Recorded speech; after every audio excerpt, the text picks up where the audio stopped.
Penuturan tersangka kasus Biorka. Ponselnya dihargai 5 juta rupiah dipaksa sosok pria ini. Muhammad Agung Hidayatullah, 21 tahun, tersangka kasus hacker Biorka, mengaku didatangi sosok pria yang tidak dikenal. Agung didatangi pria tersebut setelah menerima uang penjualan channel Telegram. Pria yang mengaku dari Korem itu memaksa membeli ponselnya dengan harga 5 juta rupiah 1 hari sebelum Agung ditangkap. Agung mengatakan pria itu lalu menyatakan kalau dirinya sudah berhubungan dengan polisi maka ia sudah angkat tangan. Agung pun menceritakan dirinya memiliki hubungan dengan Biorka saat ponselnya hendak diambil dan dibeli pria tersebut.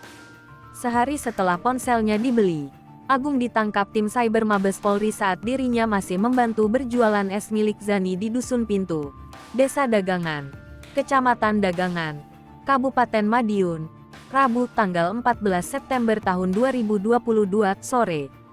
Setelah ditangkap, Agung dibawa ke Polsek Dagangan menjalani pemeriksaan. Sekitar pukul 22.30 waktu Indonesia Barat, Agung dibawa ke Mabes Polri di Jakarta. Agung dipulangkan ke kediamannya di Desa Banjarsari Kulon, Kecamatan Dagangan, Kabupaten Madiun, Kamis tanggal 16 September tahun 2022 pagi. Siang harinya, Mabes Polri menetapkan Agung sebagai tersangka dalam kasus Biorka.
Hai pemirsa Sri Popo TV, jangan lupa komen, like, dan subscribe, serta tonton terus berita